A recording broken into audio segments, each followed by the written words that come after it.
আব্দুল কালামের 5টি বাণী যা আপনার জীবন বদলে দিতে পারে। সারা বিশ্বের মহান ব্যক্তিত্বের মধ্যে এক অন্যতম মহান হলেন আব্দুল কালাম আজাদ। তিনি একটা সময় ভারতের রাষ্ট্রপতি ছিলেন। তার বলা বাণী আপনার জীবন বদলে দিতে পারে। স্বপ্ন বাস্তবায়ন না হওয়া পর্যন্ত তোমাকে স্বপ্ন দেখতে হবে। স্বপ্ন সেটা নয় যেটা তুমি ঘুমিয়ে দেখো। স্বপ্ন সেটাই যেটা পূরণের প্রত্যাশা তোমাকে ঘুমোতে দেয় না। আমরা ঘুমিয়ে ঘুমিয়ে অনেক স্বপ্ন দেখি। সবাই বলে ভোরে দেখা স্বপ্ন নাকি বাস্তব হয়, কিন্তু আদতে সেটা হয় কিনা জানা নেই। সেই জন্যই কালামের এই বাণীটি যথেষ্ট গুরুত্বপূর্ণ আমাদের জীবনে চলার পথে। তার মনে হয়েছে যে আমরা যে স্বপ্ন ঘুমিয়ে ঘুমিয়ে দেখি সেই স্বপ্ন আমাদের জীবনে কখনো উন্নতি করতে পারবে না। তার মতে আমরা জীবনকে নিয়ে এমন একটা কোনো স্বপ্ন দেখব যে স্বপ্ন বাস্তবায়নের তাড়নায় যাতে আমাদের রাতের ঘুম উড়ে যায়। স্বপ্ন যতক্ষণ না বাস্তবায়িত হচ্ছে আমরা যেন সেই স্বপ্নটাকে পূরণের পেছনে ক্রমাগত নিজেকে সঁপে দিই। তবেই আমরা জীবনে উন্নতি করতে পারব। তুমি তোমার ভবিষ্যৎ পরিবর্তন করতে পারো না, কিন্তু তোমার অভ্যেস পরিবর্তন করতে পারো, এবং অভ্যেসই নিশ্চিতভাবে তোমার ভবিষ্যৎ পরিবর্তন করবে। কথায় বলে ভাগ্যের লিখন নাকি কখনো বদলানো যায় না। কথাটা সত্যি। আমরা জন্ম থেকেই জ্যোতিষের ছকে বাঁধা। হাতের রেখাতেই আমাদের জীবনের প্রতিটা মুহূর্ত লিখিত হয়েছে। কিন্তু কালাম তার বাণী অনুযায়ী বলেছেন আমরা আমাদের ভাগ্যকে বদলাতে পারি। হ্যাঁ, শুনতে অবাক লাগলেও তার কথায় যদি আমরা সত্যি সত্যি জীবনে চলি তাহলে দেখব আমাদের পূর্বলিখিত ভাগ্যকেও আমরা বদলাতে সক্ষম হয়েছি।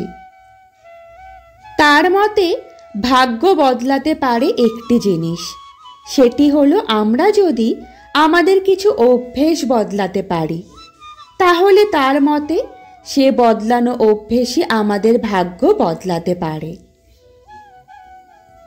সফলতার গল্প পড়ো না, কারণ তা থেকে তুমি শুধু বার্তা পাবে। ব্যর্থতার গল্প পড়ো, তাহলে সফল হওয়ার কিছু ধারণা পাবে। আমাদের অনেকেরই গল্প পড়ার শখ, তবে আমরা যে গল্পটা বেছে নিই সেটা হলো সফলতার। যে অংশটা সফল সেই অংশটাকেই আমরা বেশ রসিয়ে রসিয়ে পড়ি। আমরা চাই সবচেয়ে ভালো জিনিসটা পড়তে, অর্থাৎ সব শেষে জিনিসটি ভালো হোক। কিন্তু কালাম তার পূর্ব উল্লেখিত বাণী অনুযায়ী ঠিক উল্টো একটি কথা বলেছেন। তার মতে সফলতার কথা বললে আমরা কিন্তু কোনো রকমভাবেই শিখতে পারবো না।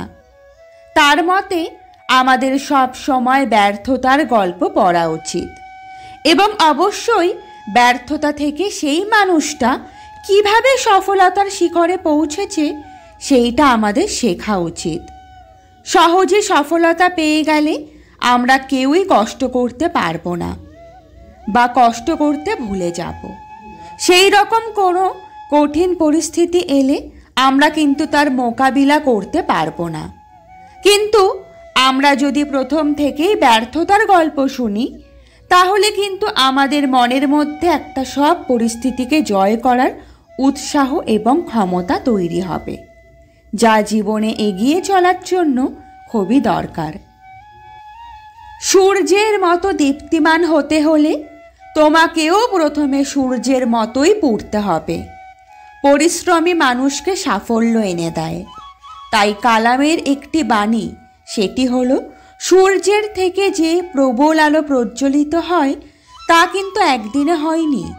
তার জন্য সূর্যকে দীর্ঘদিন ধরে পুড়ে অনেক কষ্ট সহ্য করতে হয়েছে। লোহা পুড়িয়ে পুড়িয়ে তবেই সে ব্যবহারের উপযুক্ত হয়। অর্থাৎ জীবনে সফল হতে গেলে নিজেকে অনেক কষ্ট করতে হয়। নিজেদের যে বদ অভ্যেসগুলোকে আস্তে আস্তে কাটাতে হয়। নিজেকে উপলব্ধি করে নিজের ভুল ত্রুটিগুলো শুধরে নিজেকে সমৃদ্ধ করে তুলতে হয়। তবে জীবনে উন্নতি আসবেই। আমি সুদর্শন ব্যক্তি নই, কিন্তু আমি আমার হাত তার জন্য বাড়িয়ে দিতে পারি যার সাহায্য দরকার। সৌন্দর্য মানুষের হৃদয়ে থাকে, মুখে বা বাইরে নয়।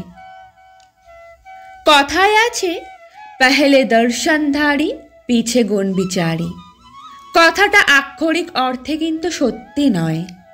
মানুষ সুন্দর হয় তার ব্যবহারে, আন্তরিকতায়। বাহ্যিক রূপ হলো ক্ষণস্থায়ী, যা কিন্তু খুব বেশি দিন থাকে না। কিন্তু অন্তরের সৌন্দর্য, যা কিন্তু আমৃত্যু থেকে যায়। মানসিকতা দিয়েই একজন মানুষকে সঠিক চেনা যায়। উন্নত মনের মানুষেরা কোনো কাজেই ছোট মনের পরিচয় দেয় না। এখানে কিন্তু সে রূপবান না রূপবান নয়, এটা কিন্তু কোনোভাবেই কিছু এসে যায় না। রূপ কোনো জায়গাতেই অন্তরায় হয়ে দাঁড়ায় না। সর্বশেষে আশা করা যায়, পূর্ব উল্লেখিত বাণীগুলি আপনি জীবনে যদি একবার ব্যবহার করেন, আপনার জীবন সুন্দর হতে পারে। জীবনের সারমর্ম কি উপলব্ধি করেই কালামী বাণীগুলি বলেছেন। জীবনের চরম উন্নতির শিখরে উঠেও তিনি কোনো দিন তার জীবনকে বিলাস ব্যসনের মধ্যে দিয়ে ভাসিয়ে দেননি। তিনি চিরকাল একটা সাদা মাটা সরল স্বাভাবিক জীবনযাপন করেছেন। বইকে তিনি বন্ধু হিসেবে গ্রহণ করেছেন এবং মহৎ বাণীর সাথে তার জীবনকে আমাদের সামনে একটা আদর্শ রূপে উপস্থাপিত করতে সক্ষম হয়েছেন।